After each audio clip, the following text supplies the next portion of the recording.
since we just finished making our finished grade surface, you can see here, we now need a way to represent the changes that we made. So one thing we've already done for representing elevations is profiles.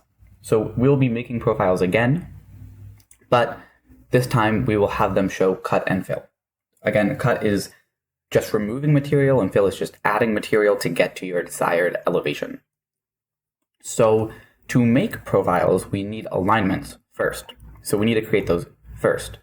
So I'm going to go to the alignment creation tools and we're going to create 6 alignments for your site. Each alignment you'll make, one going north to south on your pond, one going west to east on your pond, one going north to south on your concrete pad, one going west to east, and then one going longitudinally down your sidewalk and one going laterally across your sidewalk, if that makes sense. So we will make those alignments first and then make profiles based off of them.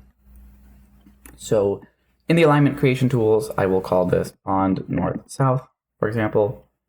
I will change this to a basic layout and to major and minor labels only, or no labels.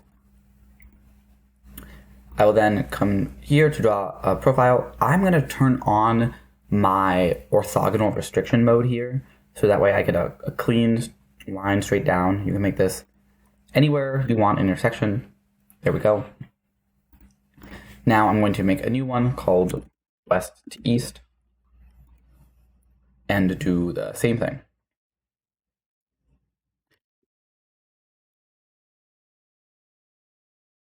Like so. All right, so those are my 2 alignments for the pond.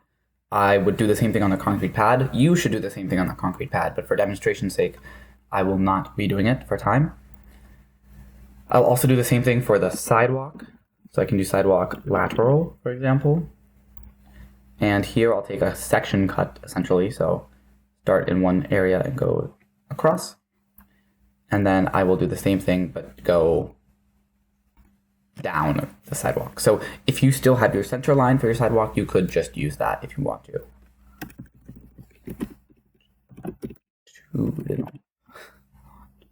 I'm trying to check to see if I spelled that correctly. Okay. So I'll turn off this orthogonal mode now and make my alignment this time with curves. Turn off my object snapping also and just follow my sidewalk. This doesn't need to be like super precise. You don't need to always be in the center. It's just to get an idea of what this might look like. And I'm going to stop a little bit before the concrete pad. Just hit enter. So you should have 2 more alignments for your concrete pad, one going north to south, one going east to west. Make sure you're covering the entire feature and the entire grading object. So start a little bit to each side. From here, we can now make our profiles. So I'll start with pond, for example, north-south. So you select the alignment for your profile and then you add your surfaces. Here we want to add our existing grade and then our finished grade. This will work for every single alignment we make, just the existing and the finished work. Then we draw it in profile view, and the important part here is the profile hatch options. If you add the cut and the fill area, this will shade in green and red respectively, your cut and fill. So it looks like the green is cut and the red is fill, so I might have been misspeaking a little bit in previous videos about the grading objects. Sorry about that. But we will see shortly what that looks like. We need to check to make sure that we get the boundaries of our cut and fill correct. So if we're cutting material, we want to remove material. So we're starting at our existing surface and going to our finished grade. And it's the exact opposite for the fill. So yours should look the same as mine, existing, finished, finished, existing. Assuming you have your cut first and your fill second. So make sure you're checking to make sure these are assigned correctly. If you added your surfaces in a different order than me on the profile creation screen, it might have populated this with finished instead of existing. So just check to see that this makes sense. From here, I can create the profile and place it down. And you can see here, it shows my, I think this is cut in red, right? Because my pond is going down here. and this is my existing surface grade. And my green is in fill here. It's coming up and then going back down. So you can do all of your same profile view options that you did in deliverable 4. So I'm going to get rid of the data band. I will make sure the range is correct here. So all of this is stuff that you can do again, and it should go a little bit faster now because you've done it before. Looks like I just need maybe 550 to 560. And I will change it to the profile view, but you can pick whichever one you like. Apply OK. Nope, I definitely got the wrong bounds. That's okay. See which way I need to go. Okay, so it's way higher than I thought it was. So I'll do that one more time. 560 to 575. All right, there we go. Another thing you can do is go to the Annotate tab. This isn't required, but use the multi-leaders to label some things. So you could, for example, label this as existing grade. Though I think I did that backwards. So I moved my text here and the arrow here. You can see it's really small, so I might want to use the properties for the text and scale up the height to like 3.5 inches.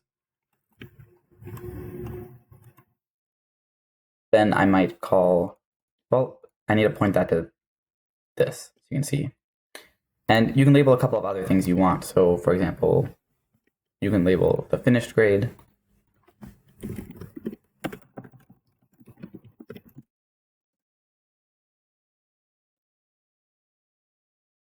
And I can also label cut fill if I want to. So I can say this is the cut.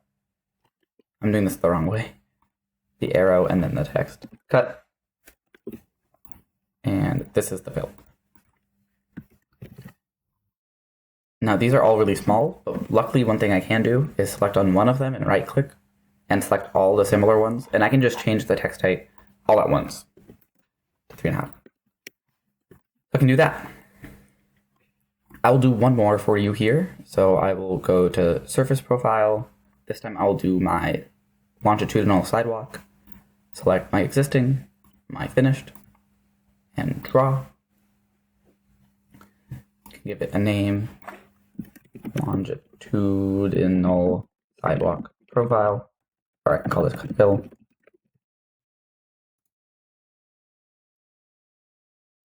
Just do some of the